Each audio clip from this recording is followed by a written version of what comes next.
Vaccine news have been making headlines from both Pfizer and now Moderna, but a lot of questions still remain about their tests. Are these vaccines effective? What are the risks? Should we take them? Should we not take them? These are the questions and issues that our next guest is here to address today. Dr. Joe Schwarcz is the director of the Office for Science and Society at McGill University. He is well known for breaking down complex scientific issues and explaining them in layman terms for the general public. Dr. Schwarcz, welcome to Kitco. Thanks very much. Full disclosure, I took your class exactly 12 years ago. It was a chemistry class, one of the more memorable classes. I don't remember all the details because it's been more than a decade. And you don't look a day older. Oh, thank you. Neither to you. Now, I wasn't a very good student. I don't think I remembered everything from your class, but I just remember it being a very memorable lecture. So thank you for being here today. I like to run through a lot of the science behind vaccines and health issues, starting with maybe giving us an overview of how vaccines work. The idea behind this vaccine, which is the one that we're really interested in, is tricking the body into thinking that it has been invaded by the virus without actually being invaded by the virus so that it can produce antibodies to the virus. And the technology that is behind both the Pfizer and the Moderna vaccines is relatively new. These kind of vaccines didn't exist before. They fall into the category of messenger RNA vaccines. Now, of course, I know that sounds confusing to a lot of people, so let me try to simplify that. RNA is a template that cells use to put together proteins. So researchers have been able to isolate the genes from the virus that are responsible for these spike proteins. When you look at the picture of this virus, as everyone has looked at, you see these outcroppings on the surface. This is what makes it a coronavirus, because it looks like a crown. It comes from the Latin for corona. And that's the protein that the virus uses to invade a cell. So that's what you want to inactivate. So the idea here is to inject into the body the messenger RNA, which is the template to make pieces of that particular protein, the body that will then synthesize antibodies to this. And the next time when it encounters the real virus, the antibodies will recognize those proteins on the surface of the virus and will bind to it and inactivate the virus. That's the theory behind it. But now we have more than just theory. We have facts, because both Pfizer and Moderna have come out with their preliminary results. And again, we emphasize that this is preliminary because these studies have just been going on for 3 months. And that is not a very long time. Usually it takes a minimum of 5 years to get a vaccine onto the market. So this is a relatively short period of time. But the first results are very encouraging. And the way that you determine whether or not a vaccine is working is by setting up a group of people who are going to get the vaccine and comparing them to another group who will be injected in a similar fashion, but not with an active material, just with a salt solution. And then you wait to see how many people come down with the disease. And then you check whether or not those people were in the vaccine group or they were in the placebo group. So this is what both Moderna and Pfizer have done after 3 months. So they started the experiment in July, injecting people twice. It's a 2-dose injection, 3 weeks apart. And now they have been monitoring to see what happens. So after 3 months in the Pfizer study, 170 people developed symptoms of COVID. But the kicker is that out of those 170, 162 were in the placebo group. Now, this cannot happen by chance alone. This is a very meaningful result. So the 95% stat that we hear is the 162 compared to 170. That's 95%. That's really quite an amazing result. The Moderna, very similar result. They had a somewhat smaller study. They had only 15,000 per group as opposed to 22,000 that Pfizer had. But still, that's a large number of subjects. And they had 95 people who came down with the disease, and 90 of those were in the placebo group. Again, that would not happen by chance alone. So the vaccine is working. It is offering protection against the disease. That's the first step. Of course, there's still things that we don't know. We don't know how many people were infected without having symptoms. because all they checked for were people who had symptoms. We don't know how long the protection will last because the study has, only been going on for 3 months. So it is a glimmer of light at the end of the tunnel, but we don't yet have a floodlight in the tunnel. Yes, there are still some unanswered questions, as you said. I'll run through some of the concerns that I've heard, particularly in regards to the sample size of the participants of the studies. There's a difference of sample size between Moderna and Pfizer. Maybe you can comment on that and whether or not the 95% efficacy that they're both reporting are equally valid. I think they are equally valid. Both of them have sufficient numbers. 44,000 for Pfizer and 30,000 for Moderna in phase 3 trials. That is a significant number. It's as you can imagine, it's pretty difficult to do studies with so many people. So this is a standard kind of number. What is a little bit surprising about these studies is that the number of people who got infected is a very low number. And, when you look around these days where people are in the US and in Canada, random testing, you're finding anywhere from 5% to 50% positive cases. Indeed, in some cases in the US now, where of course it's running rampant, they're finding 85% positive cases out of every 100 people tested, 85 are positive. So in these studies here, the infection rate was very low. It was less than 1%, which is somewhat surprising. And how is that? Well, my interpretation of this is that the people who enroll in such studies are people who are health conscious anyway. It's not your senior sick people who enroll in these studies. So they're much more likely to wear masks. They're much more likely to keep physical distancing. So that's, I think, why we have the low infection rate. But I think that the numbers are pretty solid. And for a phase 3 trial of a vaccine to find 95% success rate is unusual. Nobody would have predicted this. So I think that we are on the right track here. Of course, there are going to be stumbling blocks along the way. The first one is that the Pfizer vaccine has to be stored at minus 70 degrees Celsius, which means dry ice temperatures, and that is going to be quite an impediment to distribution. But that can be overcome. Technology is available.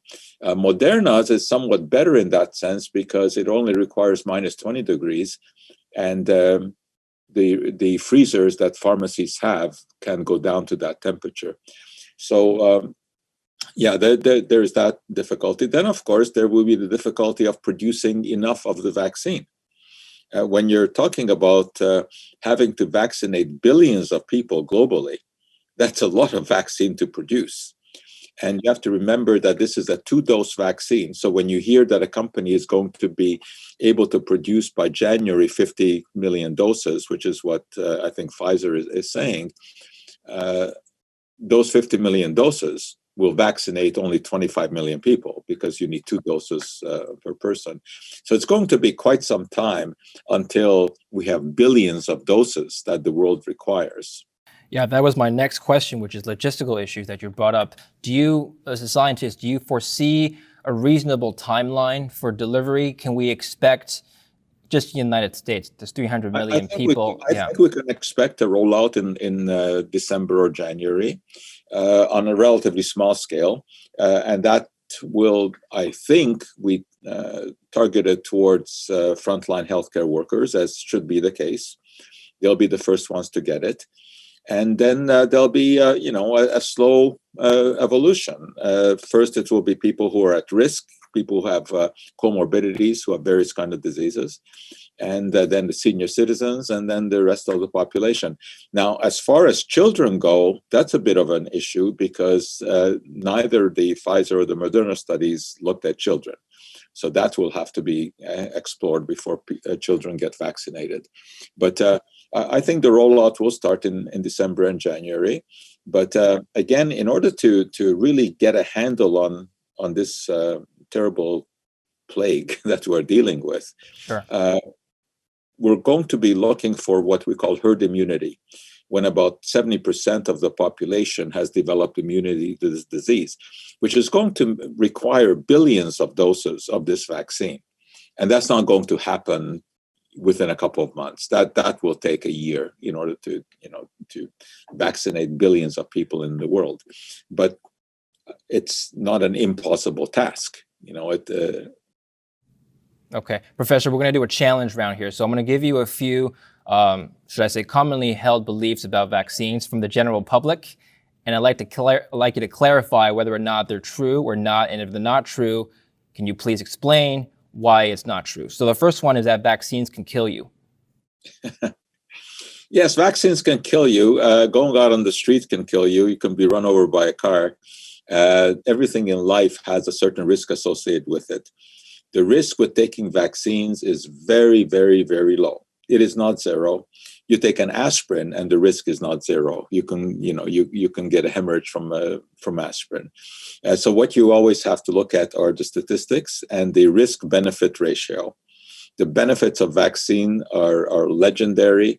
The risk is very, very low. But again, it is not zero. Anytime that there's any kind of medical intervention, any kind of surgery, any kind of drug, there is always some risk associated with it. Well, Professor, where does this belief come from? I think I've read various theories, one of them being that there are harmful chemicals and metals inside vaccines like aluminum and whatnot. Right. Well, what they are referring to there are the so-called adjuvants. And these are substances that are added to the vaccine in order to rev up the immune system so that the vaccine will actually work better. And the first such adjuvant that was introduced, this goes back to 1926, were aluminum compounds. And this was actually interesting and sort of a serendipitous discovery. When researchers were first working on the diphtheria vaccine, which was one of the first vaccines that was introduced, they found that when it was injected into test animals like guinea pigs, when there was a local inflammation that developed at the site of the injection, then the vaccine worked better. So then they thought, gee, what can be added to the vaccine to develop this local inflammation? And they started to try different things, and aluminum compounds worked very well. Now, they are added in very, very small doses. And these are called adjuvants. That comes from the Latin for to help, because they help the vaccine work. The amount of aluminum that is added is trivial. In fact, we ingest far more aluminum in our daily diet. Aluminum is a naturally occurring element. It is found in virtually everything that we eat. So the amount that is put into the vaccines is totally insignificant. That is not going to cause any kind of harm. You've recently talked to the media about sharks being an adjuvant. What is that about? Yes. Sharks, the shark liver contains a compound called squalene. And this, like aluminum, also works as an adjuvant, and it is used in a number of vaccines, except it is not used in either of the Pfizer or the Moderna vaccines. These vaccines, these messenger RNA vaccines, do not require an adjuvant. So there's no aluminum, there's no squalene in there. Some of the other vaccines, some of the flu vaccines contain squalene, but squalene is present naturally in the human body. It is a metabolic product. The body makes squalene from the food that we eat and uses it to make important biochemicals like the adrenal hormones, for example. So there's no issue with the squalene. And the concern, the environmentalist concern, is that sharks are going to be hunted in order to get the squalene. And the pharmaceutical companies that use squalene will tell you that they don't go out hunting sharks for this. They use the liver of sharks that have been caught for food. And sharks are served as food, Yes. The other concern is that I've heard that vaccines usually take at least a year to develop. Now, if you look at the timeline of the coronavirus outbreak, It hasn't been a year. So the Pfizer and Moderna vaccines, This really has been a feather in the cap of science, how quickly this has happened. And, human ingenuity comes to the fore when the back is against the wall. And our back is against the wall here. I mean, this is a terrible scourge. And the pharmaceutical companies geared up, and there was more collaboration than there ever had been before. Because let's face it, these companies are rivals. There's a lot of money to be made with vaccines, billions of dollars made. But there was a lot of cooperation, and never in history, I think, have there been so many researchers working on the same project at the same time. And it has been a short time frame. But from what I have seen, and I've followed this quite closely, there have not been any shortcuts. So it's not that we're taking more risks than otherwise we would have taken. It is because more brain power has been applied, and there has been more hands-on research. So it has been such a concentrated effort, and they managed to come out with this in a surprisingly short time. The other misconception here is that vaccines cause autism and that it can kill babies. Yes, this is the main weapon that the anti-vaxxers use, which is totally ridiculous. This goes back to a paper published in the 1990s in the British journal Lancet by Andrew Wakefield, a gastroenterologist in England, who maintained that he had found evidence that the MMR vaccine, the measles, mumps, rubella vaccine, was causing autism. This started really a fear among a lot of people, because here was, a very reputable journal publishing this information. Well, it eventually turned out that it was fraudulent, that the researcher Wakefield, in fact, was trying to capitalize on a vaccine that he himself was developing to cast shadow on the other vaccines. And he had made some deal with insurance companies so that the parents of children who were autistic could sue vaccine companies. Anyway, a great deal has been written on this. Wakefield lost his medical license. He, in fact, had to leave England. He's become a pariah in the scientific world. And there's absolutely no evidence that vaccines cause autism. But the myth is still out there, and the anti-vaccine people keep bringing it up. And it's really been a surprise to me how this anti-vaccine movement persists in the face of overwhelming evidence that vaccines work. For example, we've been able to wipe out smallpox. It no longer exists in the world, doesn't exist. It was wiped out by vaccine. Rotavirus, which is a terrible infection in children, basically has been wiped out of North America with the rotavirus vaccine. Measles, almost non-existent. So vaccines work. Okay. Now, let's talk about other health issues finally. Professor, people are saying that should a vaccine be introduced to the public, we no longer have to have measures of social distancing and mask wearing. Those are no longer relevant and necessary. Can you comment on that? Yeah, that's a dangerous view, because even though the results of this vaccine are encouraging, and it will be effective, I think, and it will be rolled out relatively soon, this is not going to be like a light switch where all of a sudden, everything gets resolved. Because first of all, it's going to be in the beginning relatively few people who get the vaccine. So the rest of the population, of course, is still at risk for the disease. So it's going to be a slow evolution until sufficient numbers of people get vaccinated. So we still have to respect the distancing. We still have to do the wearing of the mask. And something else to appreciate. When we say 95% efficacy, which is really astounding, it's great. But that still means that in 5% of people, it doesn't work.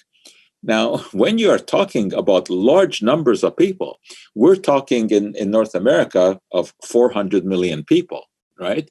So 5% of 400 million people is still a significant number, right? You're still talking 20 million people who are at risk, even though they may be vaccinated. So we are going to still have to respect the distancing and the wearing of the mask. So I think that the fear of this virus is going to be with us for quite some time. Slowly, we will learn to live with it with the help of the vaccine, and it will be put on the back burner, but it's never going to be totally disappear. So people should not get the idea that as soon as the vaccine starts to be rolled out, that you can just relax and everything is going to be fine. So your statement is predicated on the assumption that masks are effective, a lot of people would disagree with you and say that not all masks are equally effective. Can you comment on that finally? Well, not all masks are the same. It depends on the kind of mask that you use. The surgical masks, those blue masks, that the most common ones are 3 layers of polypropylene. They are very, very effective in terms of reducing the droplets that can enter through it. Then you also have the so-called cloth masks, this kind of mask, right? And these, if they do also have 3 layers, they're pretty effective. That's of course why we made these. What's not effective, Professor? What should people not be buying and saying that, well, this is going to help me? The bandanas don't work well. You forget those. But any kind of mask is better than wearing no mask when you are in close proximity to people. Now, I don't think you need to be neurotic about this. When you're outside walking, hiking, whatever, you do not need to wear a mask. It's not like the virus is there in the air just waiting to attack you.